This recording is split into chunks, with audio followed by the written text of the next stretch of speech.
everybody, and welcome once again to an episode of Bill Has Opinions, where both art and opinions are subjective, but we don't act like it.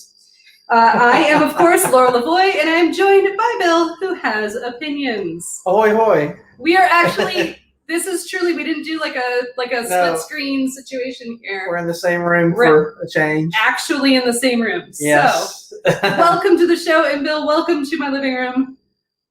We put up art. Yeah, this is the only art she's got in her living room, FYI. Which isn't permanently affixed, it's just leaned in a window. Yeah, and it's not because she hates art, it's because...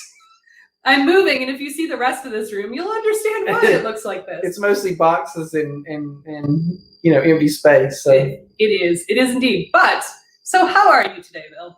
I'm doing pretty okay. All things, me personally, I'm okay. A lot of people adjacent to me are not okay, and so I'm dealing with that, but that's a whole other thing. What am I and I was telling you when I got over here that I observed an interesting thing on the way here, which is apparently there is a current gas shortage in Asheville, and there were lines or queues at the few gas stations that had gas, and I was thankful that my wife she texted me about 1 o'clock today and was like, "Hey, stop and get gas while you're in South Carolina before you leave, like on your way out of work, because there's no gas up this way." And so I did stop and get gas down there, and I was so thankful when I saw the huge ass queues. So anyway, I don't know. I will say this to our listeners. I had actually heard, and now Laura told me that it was because of a cyber attack on the people who run the Colonial Pipeline or something? Yes, that is correct. There was a malware or cyber attack, something. There's actually a word for it. It happened to the city of Atlanta like 2 years ago, and it was a big mess. Okay, yeah. Where somebody, ransomware. That's what it is. Okay, it's a ransomware attack. Yeah. And then, so that's going on. But at the same time, I had actually heard 2 weeks ago, some radio show I was listening to, that they're expecting there to be queues this summer at gas stations because there's a shortage of CDL drivers who are driving gas trucks to stock the gas stations because they fired them all unceremoniously last summer when we all stopped driving and gas went down to 25 cents or whatever it did. Which, by the way, I think is a lesson in forethought. Like, let's just think about this for a second. You're going to fire all your drivers. Granted, you didn't know how long the pandemic was going to last. It lasted a year, whatever. But even still, you didn't know at the time you let them go if it would be, we'd be done and we'd be dealing with this, we'd be fine a month later. So come on, just furlough your people, do something else, keep people on the payroll because you never know when something's going to happen. People get weird. I noticed this is a trend back. So, a little history lesson about me. This is completely not. Wait, what is this? Thing. Yeah. What is this? Is this? It's one of those.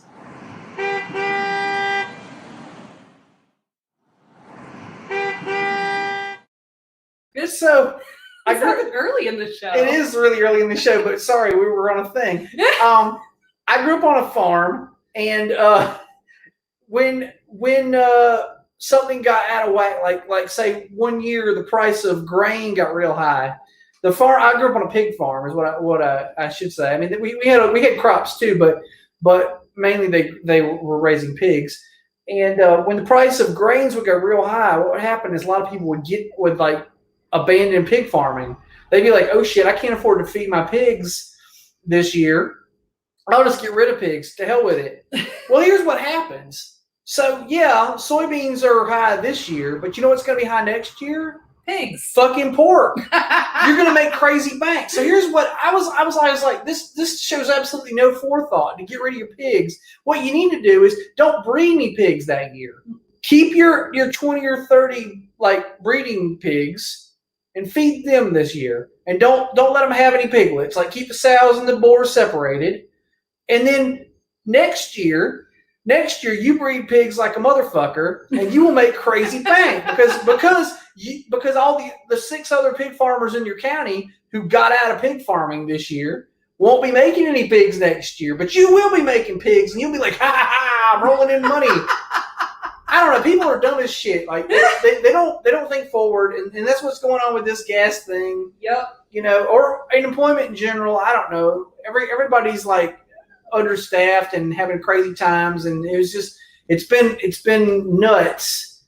Yeah, that's a whole other thing. I know, that's another show, but it's been happening in the housing market too. Everyone's moving because they can work from home.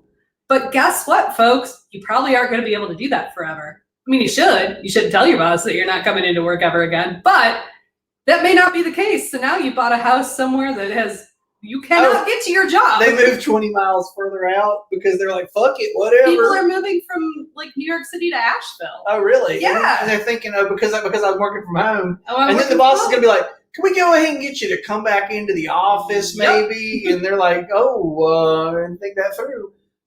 Yeah, people are moving to rural areas because they can. Like, yeah, it's foresight. People just think ahead a few steps. I think, yeah, you should have cleared that with your company before you up and left, because there's a reason people migrated to the cities back in the 50s, and that was for jobs. As it turns out. Yeah, I mean, and I do know things are different. You know, my company's allowing me. I'm working from home like 2 days a week now. You know. Which, you know, because they're like, whatever, you know, we have things like we had our first real in-person meeting last week that I've ever had at this job, because I started this job right at the beginning of the pandemic. But anyway, right. It was nutty. Like, it was weird to be in a meeting, like in a conference room full of people, to me. But anyway, back to the show. Back to the show. Also, we're not talking about that this week. Reminder, viewer, you can comment and we will talk to you live on the air. And we would like people to interact with us. Mm-hmm. We enjoy that. But in the meantime, what are you drinking? Oh, what am I drinking? I'm drinking something you handed me. It is Luchador Mexican Lager from the Mason Jar Lager Company. So I guess lager is what they make. I guess. I just found that at the store and I grabbed it because it looked interesting. It's pretty okay. It's a beer tasting beer. Yeah. They've really painted themselves into a corner by calling themselves the Mason Jar Lager Company. Because if at some point they hire a brewmaster who's like, hey, you know what I'd really like to make is a porter, and they're like, not here at the Mason Jar Lager Company. You may not do that. You're going to have to start your own company. You're going to have to start your porter company. That's what you're going to have to do. So, and I did learn Mason Jar Lager Company, is located in Farkway, Verena, which also has one other brewery in it, at least, called Aviator Brewing. Okay. So I like to refer to them as Fuquay Cold Verena.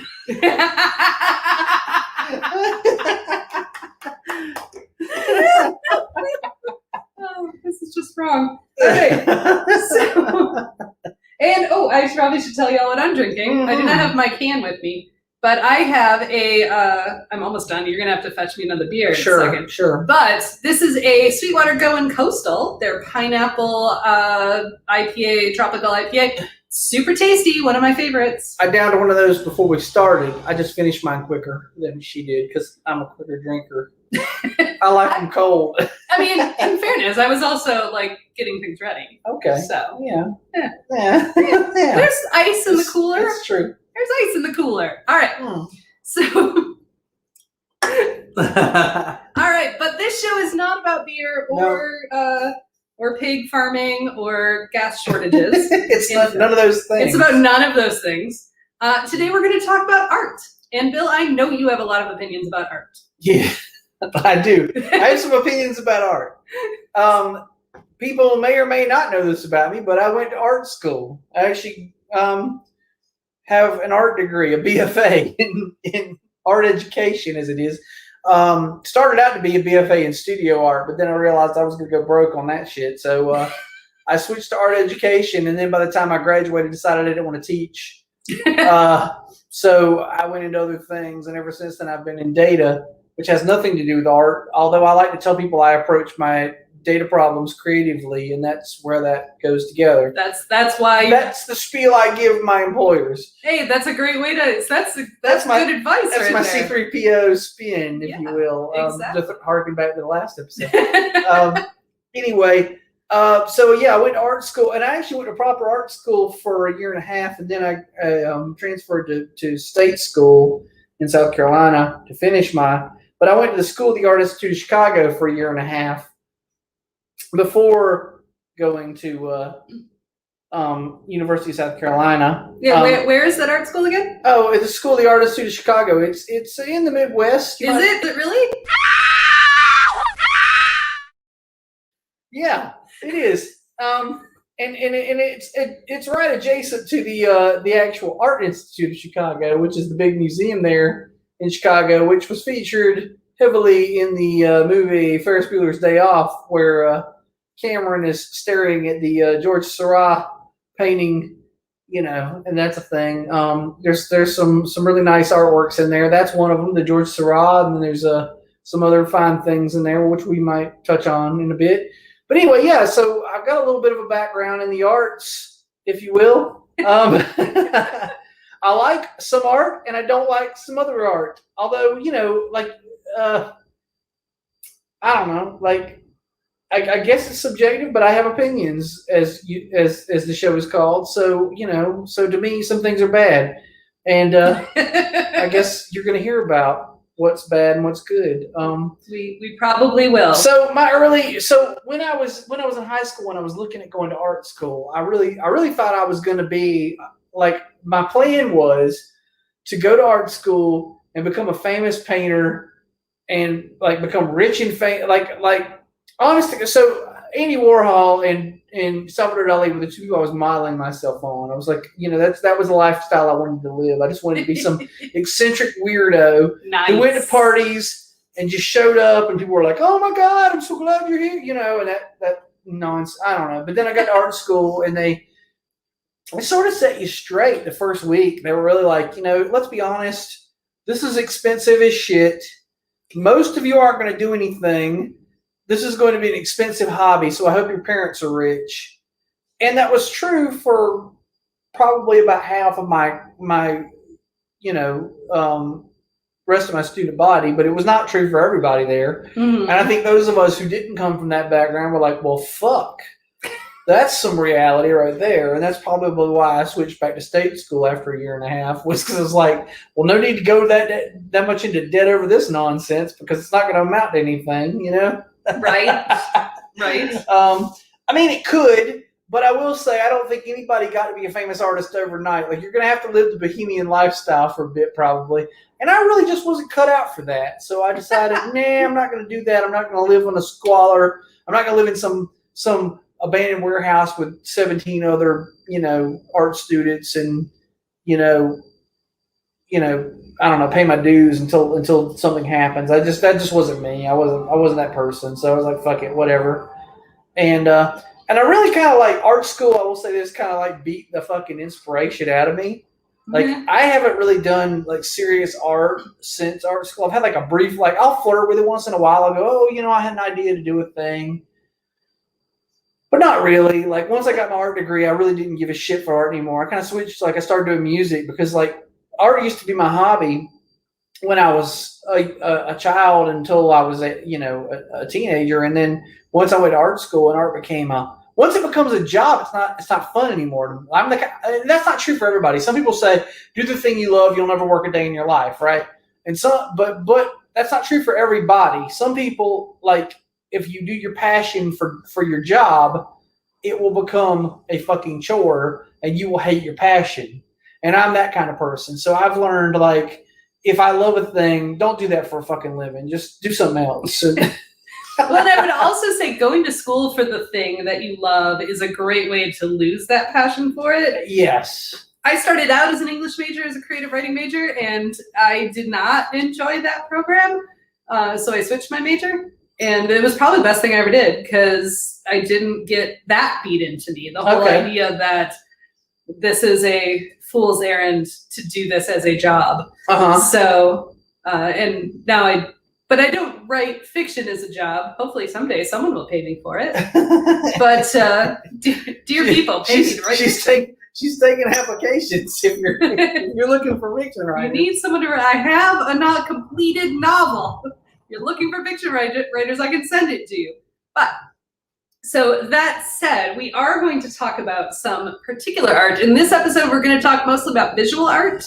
So, like painting, sculpture, photography. Sure. Just because otherwise we could literally talk forever. Right, yeah. We could talk about what is art, what isn't art, and blah, blah, blah, and it could go crazy. We could. But mostly we just, we threw some random artist names out, and Sure. I will share some of that art. We'll talk about that. We will. But first, let's go ahead and, most people say pay some bills, but we're not actually paying any bills. We're not doing a damn thing here. Because nobody's giving us money. But I figured let's tie in some art. Yeah, this is art scene related. This is art related. This is, as you probably know if you watch the show, which you do, viewers. All three of you, please interact. We would like to hear from you. But also, you probably know that my sister does, she makes cards, watercolor cards. Watercolor is, in fact, a form of art. It's a type of art. As it turns out. So I highly recommend that you go visit Colors of Kindness. And buy some cards. We got Father's Day coming up. It's graduation season. Right. They're very pretty cards. Weddings. Probably people are getting married. I'm sure they are. Sorry about the gas line. That'll be a thing that she can make a card about. Happy no more pandemic. Yeah, there you go. I'm glad you're vaccinated. Enjoy public outings once again. So yes. So definitely go check that out. And that is what we have to say about that. So let's dive right into some art, right? Let's talk about some art. All right. I'm going to then we're going to get fancy here, and I'm actually going to share my screen. Okay. Let's see. Where get the screen that I need to share. All right. So one of the names that you, if it will share. Boy. Oh, there it is. Hey! One of the names you shouted at me when we talked about, who to talk about was Salvador Dali, and you did mention him as well. I did just mention him because he was probably my earliest, I think this was a junior high when I became aware of Salvador Dali, and I was like, wow, this guy's kooky pants, and I love him. He does some good stuff. I actually, oh my God, I should have brought it, but I actually have this painting right here, The Persistence of Memory. I have a version of it that I painted in high school. And it's this, except for that middle part there where there's like his melted face in the desert. Uh-huh. There's actually a llama there with a clock draped over its back. And do you know what the painting is called? No, but you're about to tell me, aren't you? It's the Dalai Lama. Of course it is. Okay, so anyway, yes, it was a huge visual joke on my part. But anywho, I love Salvador Dali, not just like as a personality as well as his art, but visually, like he did really good stuff. I mean, his stuff's very almost photorealistic in a sense, except for but weird and correct. And he dabbled in a lot. I know you said we were just talking about visual art, but he did a lot of things. You've got a still over here on the side, this corner here. From Un Chien Andalou, yes, which was a film he made with Andre Breton, and it's got it's famous for this scene of someone dragging a razor blade across this woman's eyeball, which is the inspiration for the Pixies song "Debaser," slicing up eyeballs. Ah ha ha ho. And then he says "On Shin Andalou," that's what the whole song is about. Salvador Dali. So anyway, and I love the Pixies too. So there's that. There's like tie-in, right? Like crazy. But yeah, I really dug Salvador Dali, and not just like I said, not just his art, but he was also just like he lived his life in a very self-affirming way. Like he did his own shit. He owned a pet aardvark. He'd walk around town with a fucking aardvark on a leash. I mean, of course he did. Just to weird people the fuck out. And that's the kind of shit that I enjoy. Like, just the idea that somebody would exist to weird other people out. Like, just to like, fuck up other people's ideas about what a normal person is. And that he did. Also, Bill, would you give me another beer? I would. What would you like? I don't know. Just surprise me. Oh, let's see. I mean, everything in there is something I like. There you go. All right, here's what I got. I got a Summer Break Session Hazy IPA. You did. I did, because that's what you got me. That's right. Let me open this beer, and then we'll move on to the next artist. Right. Give this So yeah. So Salvador Dali, I give him 5 stars. He's a good artist. So of course, a lot of people know Salvador Dali because there's a big museum in St. Petersburg, Florida. Yeah, we were actually going to go to that. When I was down there in January, and it turns out because of the pandemic that you had to like get your tickets like 3 weeks in advance or some shit. Yeah. So it was not to be. No. But I have plans to go back down there just to go to the Salvador Dali Museum. Well, I'm going to do two or three things. I'm going to go to Salvador Dali Museum. I'm going to go to their aquarium, and we're going to go back to the really nice restaurant we went to, and that's all we're going to do in Tampa. Nice. Well, and I know we went to the Salvador Dali Museum a bunch of years ago at this point, and it was really cool. A lot of neat stuff to see. But what's most interesting is apparently most people, not most, a large group of people will go to the Salvador Dali Museum while high out of their minds. Oh. And when we were there, someone actually like collapsed. Because apparently it's just I mean, it is surreal, like by definition, but apparently, especially when you are very, very high, it can be sensory overload. And that was not, apparently, people faint and collapse in the Salvador Dali Museum on the regular from being really fucking high. So that's funny. You know, sorry, this is another one of like slightly side, but it's not exactly, because it is related to surrealism and symbolism and whatnot. But you remember when you were in high school and you'd have like some friend who finally talked you into watching Pink Floyd's The Wall, and they'd be like, "Man, you got to be high to understand that movie," right? And of course, I was like, "Or you have to understand symbolism." You know, like an English class, right? Because that's really what it is. It's just a bunch of verbal symbol or visual symbolism for this meaning that, blah blah blah.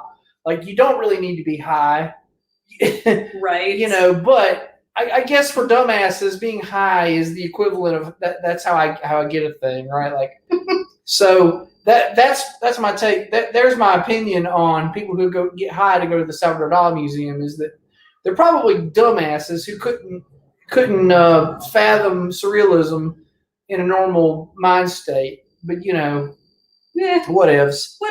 All right. We Yeah. got another artist here that you I did mentioned. mention this guy. Both in our opening monologue, but also when we were talking about various artists. Of course, Andy Warhol, probably the single most famous pop artist of all time. Yeah.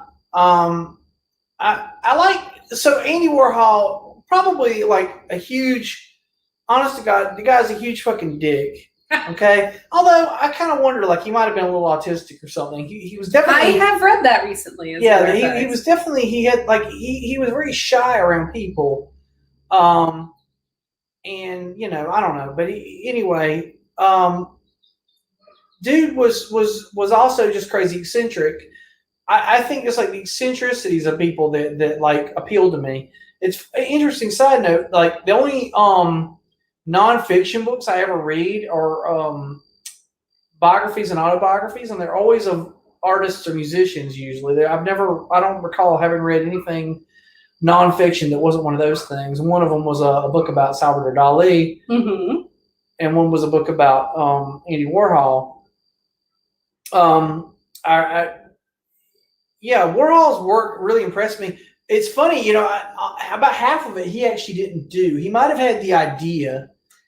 Like, he might have said, "Hey, that's cool, go do that." And he had these people in the studio who would just, like, you know, execute his ideas. He would just come up with the idea and say, "Somebody make that happen, please." Right, which apparently is not all that uncommon with artists and interns. And usually it's a level of a abusive relationship too. It is and it isn't. I mean, you know, you sign up for it to intern for the artist because you want the inroads that they have, right? And so you pay your dues that way by grunting for some. Yeah, but they often use it very seldom pays off though. You don't hear a whole lot about somebody who is a famous artist who started out being the grunt for some other famous artist. Well, and famous artists will often use their power to actually abuse their interns. There was a infamous artist in Asheville who had many instances of sexual harassment and abuse of his interns. And as soon as somebody would say something, they would get canned and then ostracized in the community by him. Right. And well, someone was mad enough at Andy Warhol to come back one day and shoot him in the guts. And it didn't kill him right away, but it killed him several years later. They actually do think that was a contributing factor to his death, was that his guts were torn apart by a bullet previously, years earlier. Right. So yeah, it was a female worker who he had in his studio that I guess she felt like she didn't get her due, and she came back kind of disgruntled one day and shot him. So that's a thing. Yeah. Why are we rookies, Matt? You need to tell us. What have we done? Damn rookies. He's probably referring to something we talked about. Probably referring to something we said, yes, a while back. Probably the pig farmers who gave in the towel when the price of soybeans got too high. But anyway, so let's see. I've got more. Sure. As it turns out, when you mentioned to me Warhol and Dali, my mind immediately went to Picasso. Right. Pablo Picasso never got called an asshole. At least according to the song by the what is the band? The Young Lovers? Yes. Okay. I believe so. This is the reason I love Picasso. What is that? Right? That he can do this, an absolutely intensely realistic drawing. Sure. And at the same time that he can do this. A lot of people will use Picasso as like a benchmark for, anybody can be an artist. Look at Picasso. He drew nonsense. Right. But the man was immensely talented. Yeah. Probably also insane. But, he could do some incredible art. He just chose to do art his way. Right. And that's what I've always liked about him. Yeah. I think people, if you want to, so here's where I'm going to get opinionated. If you want to pick a thing where you're like, oh, that's so stupid, a 3-year-old could do it. I would say the kind of abstract expressionism that happened in the 1950s would be the thing I would point the finger at, not Picasso. Not this. This is beautiful freaking art. Right. I dig this, but fucking splattering a bunch of goddamn random paint on a canvas, it's basically like you had a drop cloth in your studio and you decided to stretch that shit and sell it to the gallery. Right. That's the shit. This is the thing I used to do in art school a lot. I used to walk through the gallery over at the Art Institute. I'd walk in there and they had this huge fucking, I can't remember if it was Jackson Pollock or if it was one of the other contemporaries of him, but they had this huge, it took up a whole fucking wall. It was huge. It was 13 by 9 or something. Goddamn huge ass thing. It was solid black. There was texture, but there was no, it was all just flat black except for there were lumps and whatever. And I used to walk into the room that was in, and if there was someone else in that room staring at that painting, I would look at it and I'd scoff and I'd go, bunch of fucking bullshit, and I'd walk. Well, yes, as Matt points out, it's the rookies or the people passing out in the Dali Museum. But we are, in fact, we are pros. And right, yeah. This is what happens when I'm using share screen. I need to actually a producer screen and a other screen so I can do all of it at once. A huge ass, a whole, I do. Big thing here. I do need that. All right, so now I want to switch a little bit. Okay. Only because that happens to be what's next on my list, so it's going to be easier that way. To sculpture, which we don't have a ton of sculptors on our list. I had a professor one time. When I was at art school, you had to take a lot of classes, and I had to take a sculpture class, and I had to take a photography class. They wanted you to dabble because they didn't want you to come into art school already. It's kind of the way regular college works. How they make you take all that random shit and then figure out what you actually want to be. Mm-hmm. So the same thing. You come into art school, you're probably a painter or whatever the fuck you are when you come in. but they want you to take a lot of different kind of art classes so you can decide if being a painter is really what you want to do, right? Or if there's something else you're interested in. So I was taking this sculpture class, and the teacher for the sculpture class, he told me this funny joke. He said a lot of painters say sculpture is that shit that you bump into when you're backing up and look at a painting in the museum. That's fair. And I've used that joke a few times. This is funny. This is a side note, but also art related. So don't put the graphic up. All right. I try to only do it once. My father-in-law is actually a sculptor, and he actually is a working sculptor and makes a living as a fucking sculptor.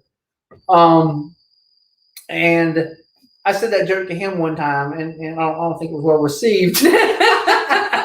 Well, yeah, sometimes you just got to know your audience. All right, but I want to talk about a particular sculptor by the name of Alfonso Iannelli. Mm-hmm. Most people don't know him, and I actually own one of his, a reproduction of one of his pieces. This is actually my version of it. It's my copy of it, I suppose. It's a sculpture called Magdalene, and so I'll give you. So this is from the back, and you see this just incredible draping, and the way the bottom half almost looks like a column. I love that. But specifically, here is the front of it, although the flowers are things I put on it, not it. So you see her little face. And then here's another view of it real quick. So I love this sculpture, like love, love, love. That's why I bought a cement casting of it. But most people don't know who he is until I show them this, which of course is the Midway Sprite from Frank Lloyd Wright that was in Midway Gardens in Chicago, which I don't know if you went to when you lived in Chicago. I did not. But most people know this sculpture very well, and there are a couple different sprites.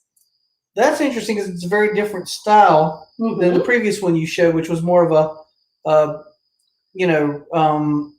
neo Greco-Roman sort of thing, and this is more of a Art Deco. Yes. Or I'd say maybe futurist. I can't put my finger on exactly what style it's trying to be. A little closely tied to Cubism. Okay. So what's interesting about this, and the reason most people don't know the name Alfonso Iannelli, is because Frank Lloyd Wright was an asshole, and he claimed ownership over these sculptures. Huh. So nobody knew that the real sculpture was Iannelli. So I always want to tell people about Iannelli because I think he is an amazing sculptor, clearly knows a lot of different styles.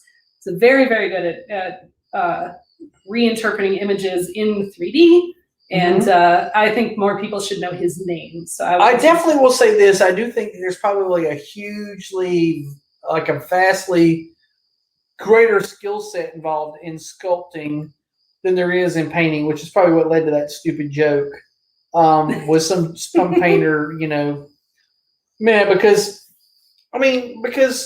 you're only working in two dimensions when you're painting, right? Like, and it's, I don't know, like you only have to worry about capturing the visual, whereas a sculptor has to worry about capturing the visual, but also at the same time working against gravity. Which is the one thing I did learn in sculpting class was there's this whole like form and function thing. And I learned about contrapposto, which was the idea that most sculptures of people, they're sort of turned, like they have a half turn. So your feet are facing one direction and your torso is facing another direction. Right. The reason for that is because it creates balance in the piece so that the piece will be freestanding. Pieces that don't do that usually have to have like a thing behind the person. Like if you're standing like straight up, there's usually a bracing piece in their back to keep them up because, like we as human beings, we kind of have like an internal gimbal where we rock a little bit to keep ourselves upright or we're moving. Right. But something that's standing still and is just straight has a tendency to topple over. So there's a thing that sculptors are constantly fighting against that painters are not fighting against because the painting will just be hung on the fucking wall. So I'll give credit where credit is due to sculptors for being able to capture that. Plus they have to work like a painter only has to capture the front of the thing, Right. whereas a sculptor has to do the entire, Right. deal and like think about, well, how is this going to be perceived from the back? And so many mediums for sculpture too, right? You've got people that do the clay sculpture, right? So they're actually molding the clay. Then you've got rock sculptors, right? Who are literally, what was the famous, I don't remember the actual artist, but the famous thing was you look at a block of stone and you just try to get the sculpture out of it. So like you look at this marble and you're like, oh yes, there's a woman in there. And the people who do the subtractive sculpture, which is that you take away from the original to create the sculpture. I mean, there's no fucking mess ups in that, right? No. At Like, least with clay, you could in the sculpting process fix it. Yes, but you can't fix once you fuck up the marble. Oh well, give me another slab at $7,000 or whatever the fuck it Either costs. that or it just looks like that now. Like that's just how it is. So That's what I always meant. All right.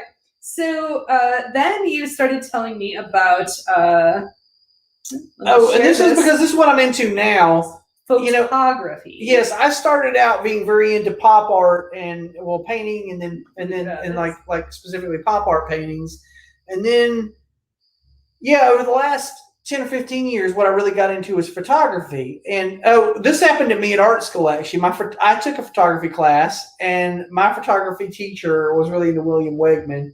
And we watched a video about photography featuring William Wegman. And I got so into William Wegman. And this is interesting. Oh my God, I can't remember what I was busy with something one night. William Wegman was in Charlotte.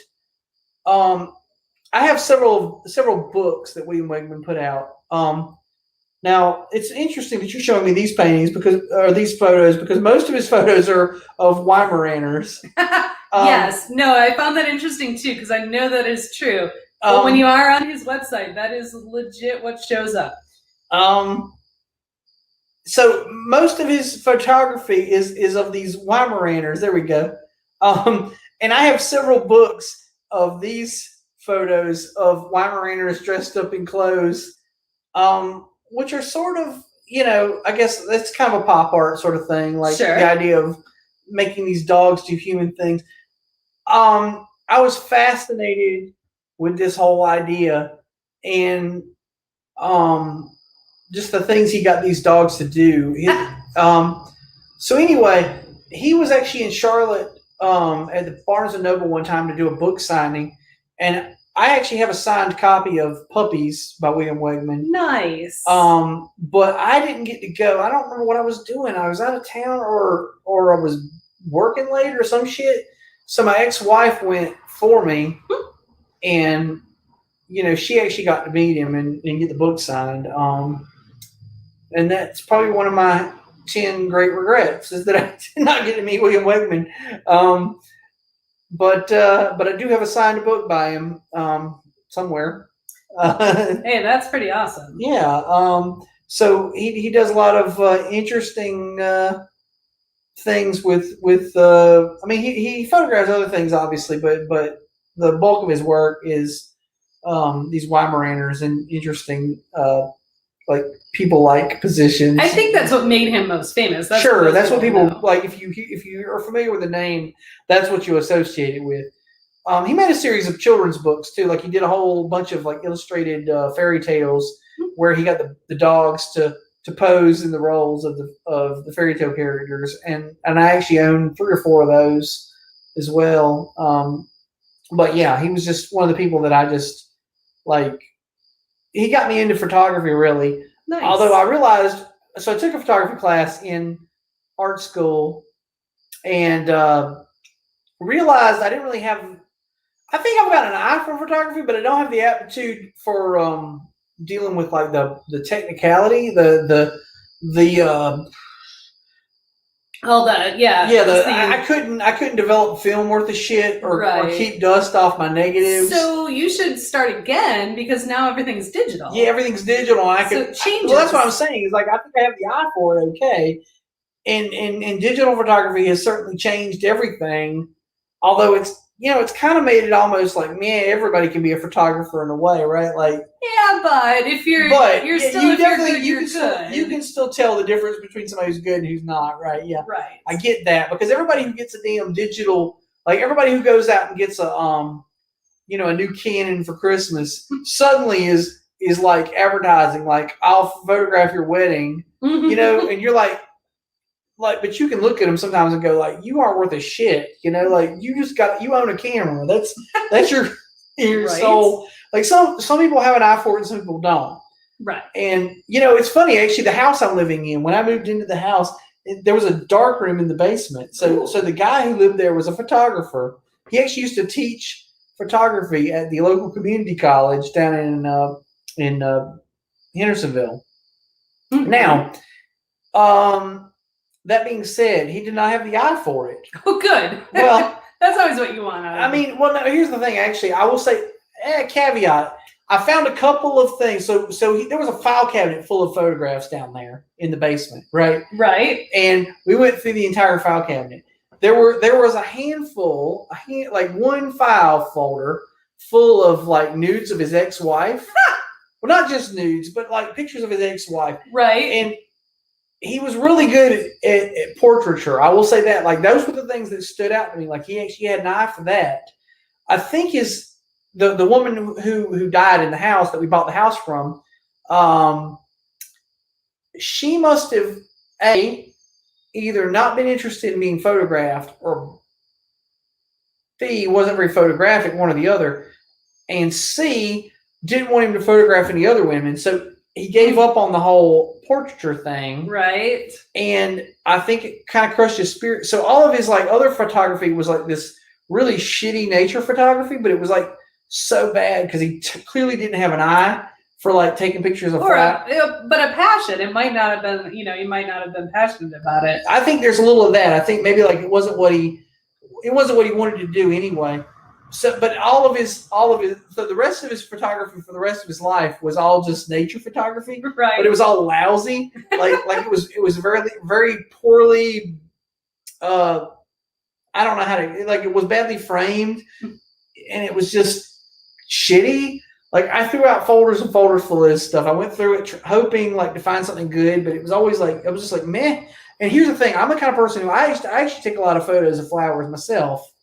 So it's the kind of thing, like I'm not against it. And when we were talking about paintings, I meant to mention George O'Keeffe briefly, who was another. Oh wait, we'll get back to that.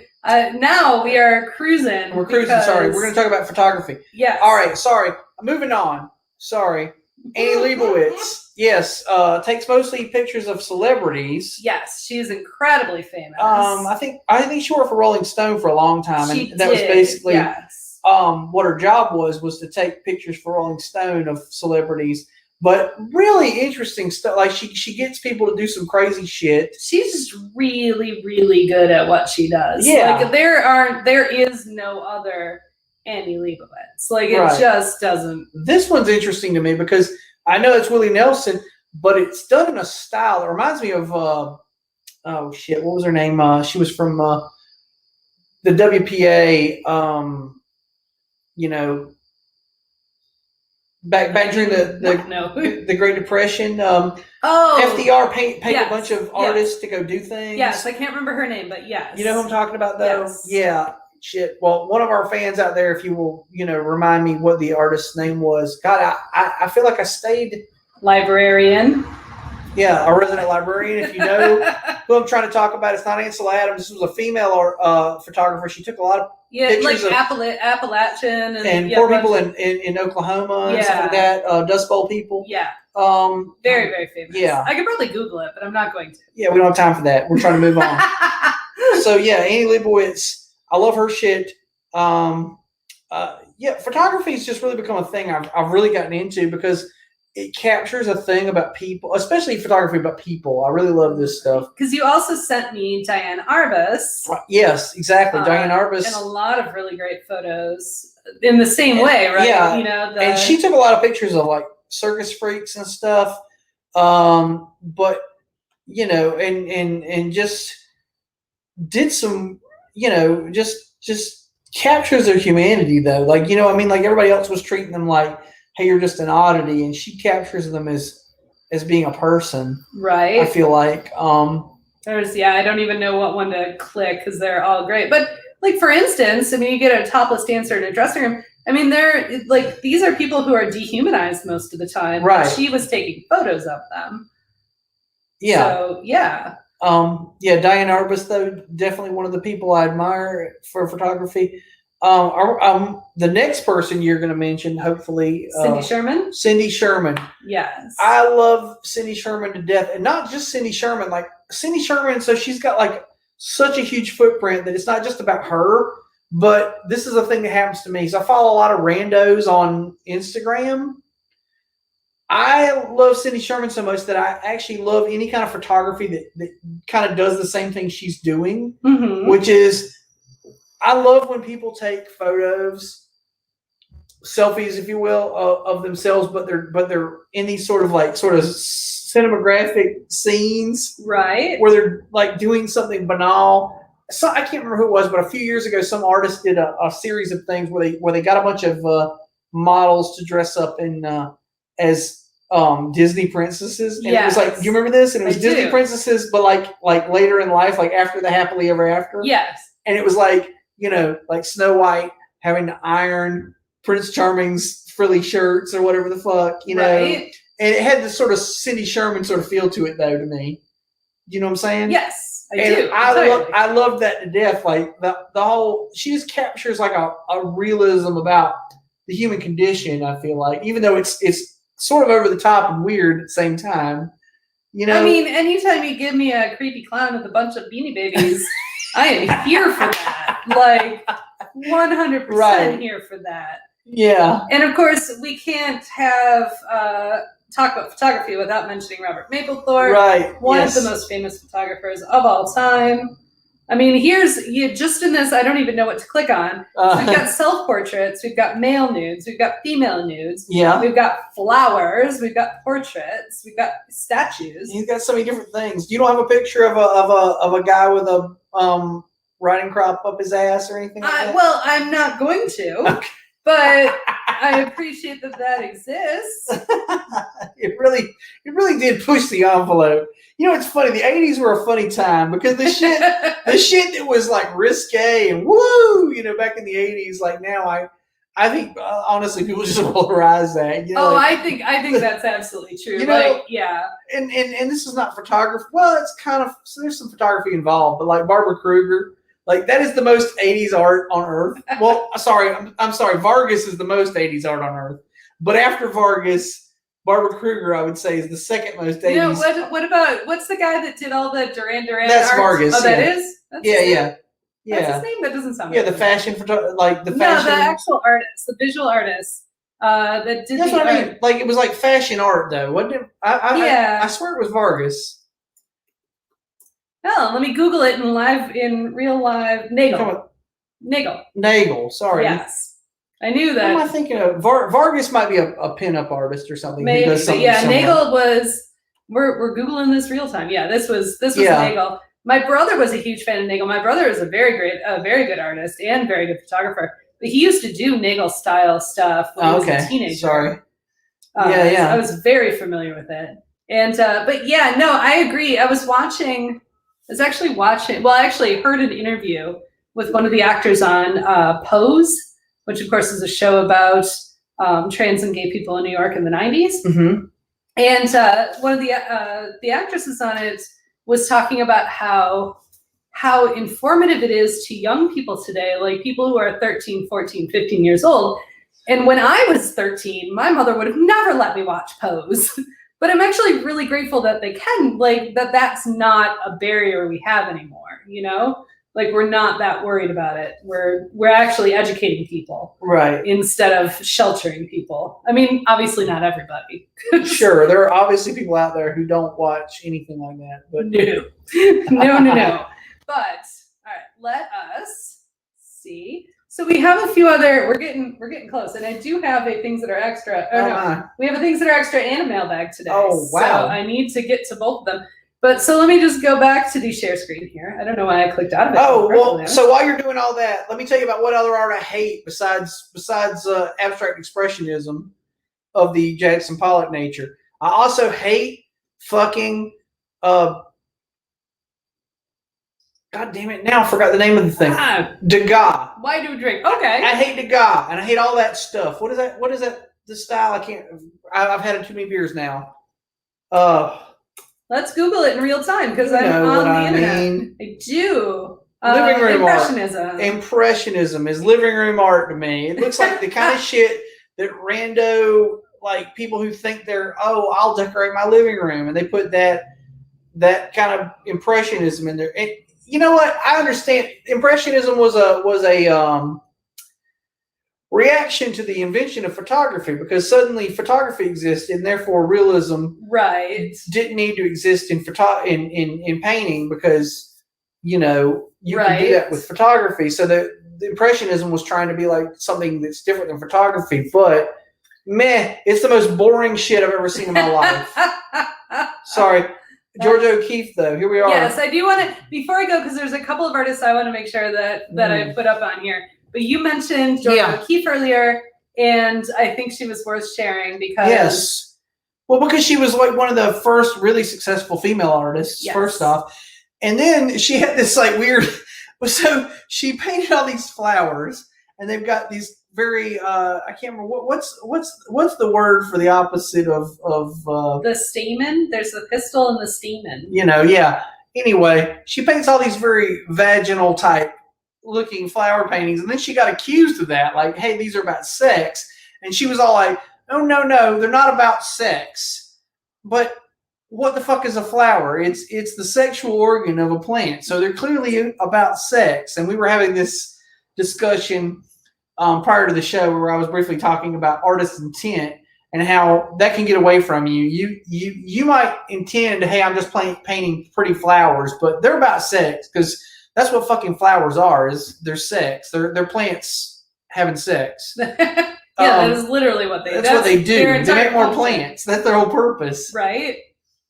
And yeah, so just to aside on that with the whole artist intent thing, once you create a work of art and you put it out there into the universe, it's not really yours anymore. It belongs to the people who view it. And so whatever they get out of it is the truth of it, right? Like, regardless of what your intent was, they get what they get out of it, and you can't stop that. And if everybody who walks through the gallery and looks at a fucking orchid or something that George O'Keeffe painted says, hey, that's a vagina, then that's a fucking vagina. Like, that's what it is. Because that's what it is. Because that's what everybody gets out of it. And George O'Keeffe could cry and shake her fist to the heavens, but it won't change the fact that that's about sex. We had this. We put this up. I didn't mean to show this, but we put it up because I really wanted to be able to use the "It Came from the Midwest" graphic. But we actually already found an option. Because she forgot that I went to school in the Midwest. So. Midwest. But I wanted to. So some of my favorite art right now is all like this current pop art. I mean, these are contemporary artists. These are real live living artists. Shag, whose actual name is Josh Egel, but Shag is basically short for that because it's Josh Egel. So it's SHAG. But he does this really like hyper colorful, just like space age art. Tiki kind of thing. Yeah, and I just freaking love this. Yeah. Now, is this one of the people who does he work? Does he go to DragonCon? No, he does not. There's but I got you somebody. In a second. There's a guy like him who does. There is, although it's interesting when I love these space age cats. The big-eyed space age cat that was in that last. Oh, in that one, yes. The orange one you just had clicked on. What did I click on? One. Was it this one? I think so. No, maybe not. Oh, that's kind of got a good time sort of. There this one, yes, I love. That is also a favorite cat. He does he does all cats. He's got a Siamese that has, so it's got that pointed color, which of course I love because I have a pointed cat. Sure. Yeah. So I do love me some Shag. And you can actually visit his store. All of his actual art is highly priced. I wouldn't say overpriced because it is what it is, right? If you want good art, it's going to cost good money. That is true. And it's funny about that because when I was younger, when you get your first place out of college, you buy a bunch of like prints you get yourself some like Right. some 2x3 posters. Yes, that's and you, precisely what's. and you hang those up on the wall. And then as you get older and you actually start to make a little money, you go, hey, you know what? I'm going to spend $500 on a painting. And you feel like, woohoo, look at me over here spending $500 on a painting, but it happens. And you get nicer and nicer artwork, and you gradually replace the stupid, the posters, the Andy Warhol poster that you had in the kitchen with something real, who might be by a less famous artist than Andy Warhol, but at least it's real art. It's not a poster. So other artist I wanted to mention, and you brought up Dragon Con, and you can see that their art is similar in style, but very, very different. Like they do the same kind of mod, but it's very different, is an artist named Derek Yaniger. Right. Okay, this is the one I was thinking about. Yes, he has done art. Let me just pick one to show y'all. He does art for Dragon Con. So you can see it's very different from Shag, but it also still has that like mod quality to it. Yes. I absolutely love it. It does have, okay. And so I see the subtle difference now that when you see them back to back. If you don't see them back to back, you don't. You're like, oh yeah, this is the same thing. You don't get it. But once you see it, right, you can't unsee it. I got you. It's the difference between I don't know, like Jackson Pollock and de Kooning or something. Right. Like they're similar, but they're not the same. Right. And obviously part of the reason I like it is because both of them do kind of a lot of tiki culture style. So that's kind of how I got into it, but that isn't all they are. But you like mid-century modern stuff also, right? Yes. So that's also a tie-in, the space age design. Yes. This is, it's got kind of a cool, like sort of almost like a Flintstones sort of feel to it. Absolutely. And I own a couple of Derek prints that I have one of his also that I bought at Dragon Con. Yes, but I do not own a Shag because Shag that's when you get into fancy art collecting right there. That's a little more pricey. All right. I know they're kind of like almost like they're both kind of the lowbrow what's the guy now? I can't remember the guy's name. He does like a lot of paintings of swimming pools and stuff. He was big in the 80s. Mm-hmm. You know what I'm talking about? Steve Martin owns a bunch of his stuff, but now I can't think of his name. Oh my God. This is driving me crazy. I'm having the worst time with names tonight. That's okay. Like that's just out the window. All right. But we are running out of time, and I would love to show you way more art, but yeah, we could talk about art. We'll have an art too. Like this was a prerequisite. You'll have to take this class, and then you can sign up for art too, which we'll do at a later time. Yes, but I have a mailbag, and randomly, it's actually completely appropriate for something you talked about earlier on the show. Wow. Okay. Yeah. No, this is completely random. Well, as you can see, I did not write anything down while I was here. So, on a scale of 1 to sharks, how afraid are you of being crushed to death in a grain silo? In a grain silo, 1 to sharks, huh? I would say about 7. So did this come up because I mentioned the pig farm? Because you mentioned that today. This came before today. I have this written down like a week ago. This was a real thing because I did grow up on a farm. That it was something that was told to me the first time I started, walking around the farm doing things. Was like, hey, be careful. You can be crushed to death in a grain silo. And I was like, oh shit, okay, well. All right, noted. But yeah, I definitely have been aware of that. I don't know if I walk around being afraid of it because you have to get into the grain silo for that to happen. Correct. Yes. But I definitely am careful around grain silos. So there you go. That's fair. All right, Matt says he has a question for you, but do you still have a question, or can you save it for another mailbag? Send it to us. We would love to talk about it. Unless that was your question, in which case we already talked about it. All right, things that are extra. And I actually have a visual aid. Yes. That you sent me today. I did. I was driving to work this morning, and I got behind this tractor trailer truck. And it had this on the back of it. And it says, "Did you pray today?" And it's got the weirdest graphic. This is the thing. I think it's the juxtaposition of the question. Well, it doesn't always have a question mark, does it? No, it does not. It's a really weird. So that's technically a question. Did you pray today? But there's no question mark. And it's got this accusing Romulan Justin Bieber character. When you sent this to me earlier today, I was like, "What the fuck is that?" Yeah, I know it would confuse you because you didn't have the context of the whole thing. But this is a graphic on the back of. There's a particular logistics company that apparently puts this on the back of their trucks. That's terrifying, Isn't it? And it does not make me like. It doesn't endear me to want to pray. Like it just seems like somebody's being very. I don't know, like they're in my business, and I don't care. No, I didn't pray today. Thank you very much, and I shan't tomorrow either. Because you're terrifying, right? Because I don't understand what the hell's going on with this crazy graphic, you know. Oh my god!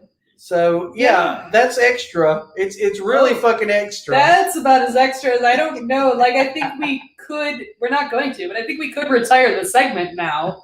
Because that is the most extra thing I have ever seen. Right? So I was like, whoa, okay, we're going to talk about that today. I'm glad we did. All right. So we are done. Why don't you take us away, Bill? All right. Well, Bill Has Opinions is engineered and produced by Laura Lavoie. The opinions of Bill are those of his and his alone, unless Laura shook her head in agreement, in which case she agreed with him. And, same goes for Bill. He doesn't always agree with Laura, but, sometimes he does. Whatever. That's how it goes. The opinions don't have anything to do with our sponsors, which don't pay us a dime right now. So, if you would like to pay us a dime, feel free to contact us, and we'll be happy to get you on the roster here and talk about you. I have gotten free cards from my sister, though. Okay, well, that's sort of a payment, I guess. Yeah. Okay, well, that being said, be sure to like and subscribe if you're on YouTube, and be sure to follow us on Facebook, and be sure to tune in next week, the exact same time, for another exciting episode. And and that's all you got to do. And if you say anything about us in the next week, be sure to hashtag Opinion Gang. Yes, and also please say something about us. Sure, it doesn't matter what it is. Mention us to a friend, even like, hey, a good podcast to listen to? That Bill Has Opinions. That's crazy. And next week we'll be back. I actually looked up what our show is going to be about. We're talking about snacks. Snacks. Who doesn't like snacks? Oh, they're delicious. Everybody likes snacks. All right, folks. We'll see you in a week. Bye, everybody.